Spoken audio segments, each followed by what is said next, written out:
Hi, കഴിഞ്ഞ ദിവസം നമ്മൾ total product, average product, marginal product ഒക്കെ പഠിച്ചല്ലേ. അപ്പോൾ പഠിക്കുമ്പോൾ പറഞ്ഞായിരുന്നു ഇത് തിയറി ഓഫ് പ്രൊഡക്ഷൻ പഠിക്കാൻ വേണ്ടിയാണെന്ന്. നമ്മളിന്ന് കാണുന്നത് ഷോർട്ട് റൺ തിയറി ഓഫ് പ്രൊഡക്ഷനാണ്. അപ്പോൾ ഷോർട്ട് റൺ തിയറിയുടെ പ്രത്യേകത അറിയാം അല്ലേ. ഷോർട്ട് റൺ എന്ന് പറയുമ്പോൾ തന്നെ ഒരു ഇൻപുട്ട് മാത്രം മാറ്റുന്നു, ചേഞ്ച് ചെയ്യുന്നു, ബാക്കിയെല്ലാം കോൺസ്റ്റൻ്റ് ആക്കി വെക്കുന്നു അല്ലേ.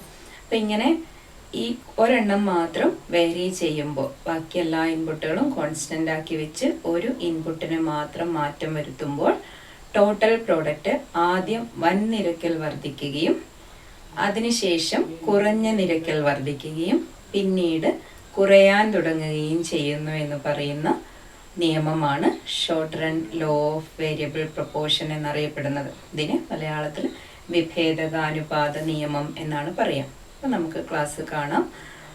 Law of variable proportion. The short run theory of production is called law of variable proportion. It is also called law of diminishing marginal product.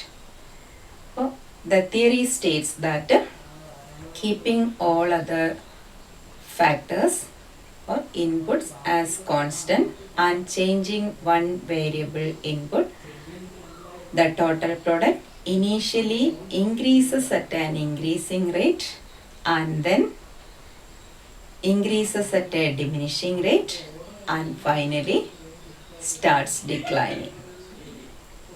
അപ്പോൾ നമുക്കൊന്ന് എഴുതി നോക്കാം. കീപ്പിംഗ് all inputs കോൺസ്റ്റന്റ് ആക്കി വെക്കുന്ന ഇൻപുട്ടുകളെ വിളിക്കുന്ന പേരറിയാല്ലേ. Fixed input constant and changing one variable input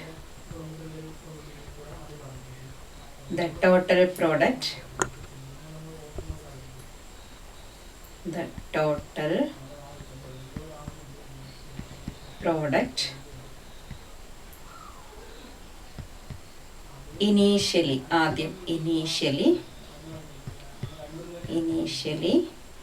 increases at an increasing rate, one നിരക്കിൽ at an increasing rate and then at a diminishing rate, കുറഞ്ഞ എന്നർത്ഥം, diminishing rate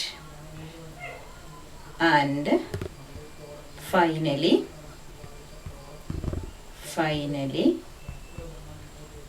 starts falling.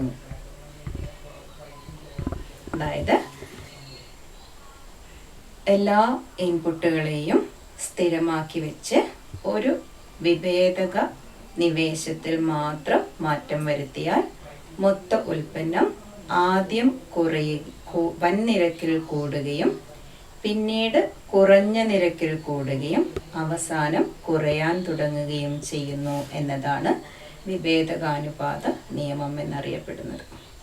അപ്പോൾ ഇതിനെ നമുക്ക് ഡയഗ്രാം വരച്ചിട്ട് എക്സ്പ്ലെയിൻ ചെയ്യാം. ഈ 3 സ്റ്റേജ്, അതായത് ടോട്ടൽ പ്രോഡക്റ്റിൽ ഉണ്ടാകുന്ന ആദ്യത്തെ സ്റ്റേജ് വൻ നിരക്കിൽ വർദ്ധിക്കുന്നു, പിന്നെ കുറഞ്ഞ നിരക്കിൽ വർദ്ധിക്കുന്നു, പിന്നെ കുറയാൻ തുടങ്ങുന്നു. ഈ മാറ്റം അനുസരിച്ച് 3 സ്റ്റേജുകളായിട്ട് തിരിച്ചിട്ടുണ്ട്. ആ 3 സ്റ്റേജ് ടോട്ടൽ പ്രോഡക്റ്റിൽ വരുമ്പോൾ അതേ മാറ്റം എന്താണ് മാർജിനൽ പ്രോഡക്റ്റിലും ആവറേജ് പ്രോഡക്റ്റിലും എങ്ങനെ വരുന്നു എന്നുള്ളത് നമുക്ക് ഡയഗ്രാം വരച്ച് കാണാം.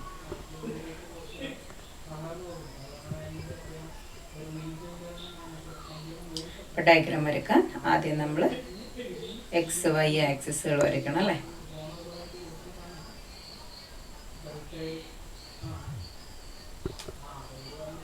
എക്സ് ആക്സിസും വൈ ആക്സിസും വരച്ചു. വൈയിൽ നമ്മൾ TP, AP, MP ആണ് എടുക്കുക കേട്ടോ. ഇവിടെ 0, ഇവിടെ നമ്പർ ഓഫ് വേരിയബിൾ ഇൻപുട്ട്. അപ്പോൾ വേരിയബിൾ ഇൻപുട്ട് മാറ്റം വരുന്ന അനുസരിച്ച് ടോട്ടൽ പ്രോഡക്റ്റ് മാറുന്നു എന്നുള്ളതാണ്. ടോട്ടൽ പ്രോഡക്റ്റിൻ്റെ കേർവ് വരയ്ക്കാൻ നമുക്ക് TP.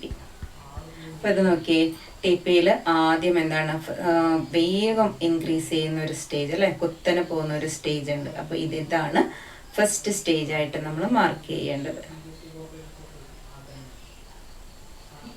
T P increases at an increase, വളരെ പെട്ടെന്ന് കൂടുന്നത്. ഇനി ഇത് കൂടി കൂടി ഇവിടെ എത്തുമ്പോൾ എന്താണ് പരമാവധി എത്തുന്നുണ്ട് അല്ലേ, ഇവിടെ എത്തിയ പരമാവധി. അതിനുശേഷം ഇത് കുറയാൻ തുടങ്ങിയാണ് ചെയ്യുന്നത്. അപ്പോൾ ടി പി മാക്സിമം എത്തുന്ന സ്റ്റേജാണ് സെക്കൻഡ് സ്റ്റേജ് എന്ന് കൊടുക്കാം. ഇനി ടി പി കുറയാൻ തുടങ്ങുന്ന സ്റ്റേജിനെ തേർഡ് സ്റ്റേജ് എന്ന് വിളിക്കാം. ഇനി ഇതനുസരിച്ച് എ പിയിലും എം ബിയിലും എന്ത് മാറ്റം വരുന്നു എന്നുള്ളതാണ്. ടി പി ബൈ ക്യൂ ആണ് എ പി അല്ലേ. അപ്പോൾ ടി പിയിൽ ഉണ്ടാവുന്ന മാറ്റം എ പിയിലും ഉണ്ടാവും. ടി പി കൂടുമ്പോൾ എ പി കൂടും, ടി പി കുറയാൻ തുടങ്ങുമ്പോൾ എ പി കുറയുകയും ചെയ്യും. അപ്പോൾ നമുക്ക് എ പിയുടെ കേവ് വരയ്ക്കാം. ആവറേജ് പ്രോഡക്റ്റ് കേവാണ് വരയ്ക്കുന്നത്. ടി പി കൂടുമ്പോൾ എ പി കൂടണം അല്ലേ. അപ്പോൾ എ പി കേവ്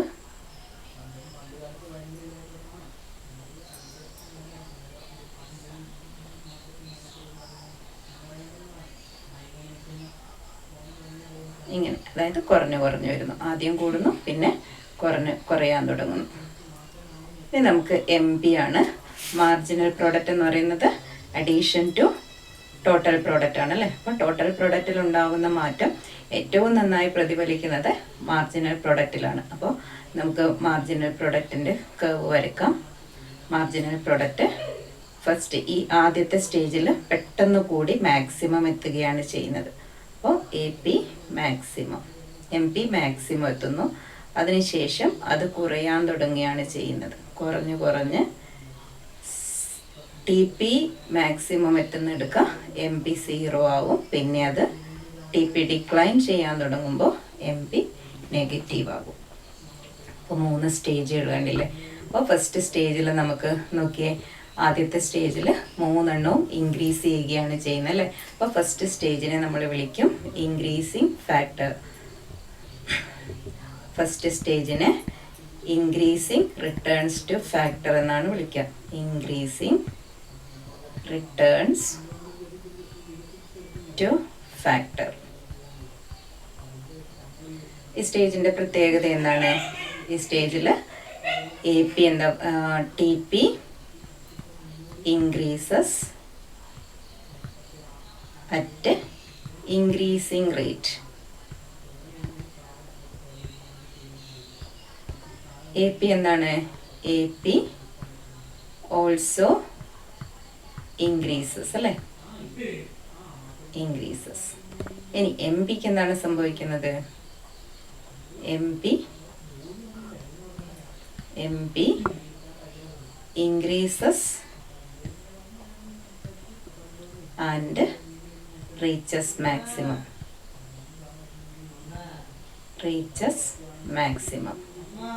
ഇനി നമ്മൾ സെക്കൻഡ് സ്റ്റേജ് നോക്കിയേ.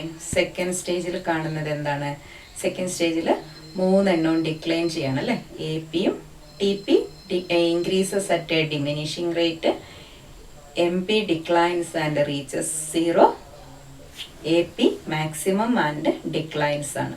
അപ്പം നമുക്ക് സെക്കൻഡ് സ്റ്റേജിൻ്റെ പേരാണ് stage of diminishing returns to factor. Diminishing returns to factor എന്നാണ് വിളിക്കുക. അപ്പോൾ ഇതിൽ എന്താണ് സംഭവിക്കുന്നതെന്ന് നോക്കാം. ആദ്യം നമ്മൾ കണ്ടു ടി പിക്ക് എന്താ സംഭവിക്കുന്നത്? T P increases at diminishing rate.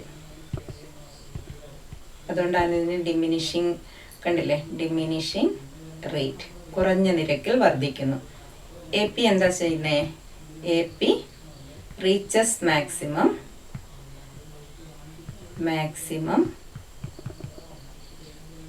And starts falling. കുറയാം, മാക്സിമം എത്തിയിട്ടാണ് എ പി കുറയാൻ തുടങ്ങുന്നത്. അതേസമയം എം പിക്ക് എന്താ സംഭവിക്കുന്നത്? എം പി കണ്ടിന്യൂസ്ലി ഫാൾസ് ആണ് അല്ലേ. M P falls continuously, falls കുറഞ്ഞു വരുന്നു. ആൻഡ് സീറോ ആയി മാറുന്നു, ബിക്കംസ് സീറോ. അപ്പോൾ ഇതാണ് സെക്കൻഡ് സ്റ്റേജിൻ്റെ പ്രത്യേകത. ഇനി തേർഡ് സ്റ്റേജാണ്. തേർഡ് സ്റ്റേജിൻ്റെ നമ്മൾ വിളിക്കുന്നത് stage of negative returns to factor എന്നാണ്. Negative returns to factor. എന്തുകൊണ്ടാണ് നെഗറ്റീവ് എന്ന് പറയുന്നത് നമുക്ക് ഇതിൽ എഴുതി കഴിഞ്ഞാൽ മനസ്സിലാവും. അപ്പോൾ ടി പി എന്താ ചെയ്യുന്നത്? ടി പി ഡിക്ലൈൻസ് അല്ലേ? T P declines. A P എന്താ സംഭവിക്കുന്നത്? A P also declines. M ബിക്ക് എന്ത് സംഭവിക്കും? എം ബി പി നെഗറ്റീവായി മാറുന്നു അല്ലേ? നെഗറ്റീവ്. അതുകൊണ്ടാണ് ഇതിനെ എന്ത് വിളിക്കുന്നത്? നെഗറ്റീവ് റിട്ടേൺസ് ടു ഫാക്ടർ എന്ന് വിളിക്കുന്നത്. അപ്പോൾ 3 സ്റ്റേജുകൾ മനസ്സിലായി കാണുമല്ലോ. നമ്മൾ തിയറിയും 3 സ്റ്റേജുകളും നന്നായിട്ട് പഠിക്കാം. ഇനി വേണമെങ്കിൽ ഈ സ്റ്റേജുകളെ നമുക്കൊരു ടേബിൾ ആക്കിയിട്ട് പ്രിപ്പയർ ചെയ്യാവുന്നതാണ്. അപ്പോൾ എങ്ങനെയാണെന്ന് നോക്കാം. സ്റ്റേജസ്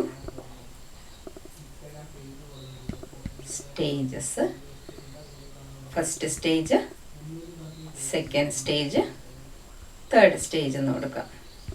അപ്പോൾ ഫസ്റ്റ് സ്റ്റേജിൽ ടി പിക്ക് എന്ത് മാറ്റമാണ് വരുന്നത് എന്നുള്ളതാണ്. T P increases at an increasing rate അല്ലേ? അപ്പോൾ അതനുസരിച്ച് എ പി എന്താണ് സംഭവിക്കുന്നത്? A P increases. എ പിയും കൂടുന്നു. A P increases. എം ബിക്ക് എന്താ സംഭവിക്കുന്നത്? എം ബിയും കൂടുകയാണ്. എം ബി ഇൻക്രീസസ് ആൻഡ് മാക്സിമത്തിൽ എത്തുന്നു അല്ലേ? അപ്പോൾ ഇനി നമ്മുടെ സെക്കൻഡ് സ്റ്റേജ് ആണ്. സെക്കൻഡ് സ്റ്റേജിൽ എന്താണ്? T P increases at diminishing rate ആണ്. Diminishing rate. എ പിക്ക് എന്താണ് സംഭവിക്കുന്നത്? എ പി മാക്സിമം ആവുന്നു ആൻഡ് ദെൻ ഡിക്ലൈൻസ് അല്ലെങ്കിൽ ഡിക്രീസസ്, കുറയാൻ തുടങ്ങുന്നു. എം ബിക്ക് എന്ത് സംഭവിക്കും? M B reaches zero. M ബിയുടെ പ്രത്യേകതയാണ് എം ബി എന്തായി മാറും? സീറോ ആയി മാറും. ഇനി തേർഡ് സ്റ്റേജിൽ എന്താ സംഭവിക്കുന്നത്? തേർഡ് സ്റ്റേജിൽ ടി പി ഡിക്ലൈൻ ചെയ്യാൻ തുടങ്ങുന്നു, കുറയാൻ തുടങ്ങുന്നു. ടി പി ഡിക്ലൈൻ ചെയ്യുമ്പോൾ എ പിയും എന്താണ്? A P also declines. M ബിക്ക് എന്താ സംഭവിക്കുന്നത്? M B becomes negative. അതുകൊണ്ടാണല്ലോ ഇതിനെ negative stage, negative returns to factor എന്ന് വിളിച്ചത്. അപ്പോൾ ഈ 3 സ്റ്റേജുകൾ ഇതേപോലെ എഴുതി പഠിച്ചാൽ നിങ്ങൾക്ക് എളുപ്പത്തിൽ ഓർത്തിരിക്കും. അപ്പോൾ നന്നായിട്ട് പഠിക്കുക. ഒരു ഷുവർ ക്വസ്റ്റ്യൻ ആണ്. എക്സാമിന് പ്രൊഡക്ഷനിൽ നിന്നൊരു 8 മാർക്കിൻ്റെ ക്വസ്റ്റ്യൻ വരികയാണെങ്കിൽ അതെന്തായാലും ഈ ഒരു ക്വസ്റ്റ്യൻ ആയിരിക്കും.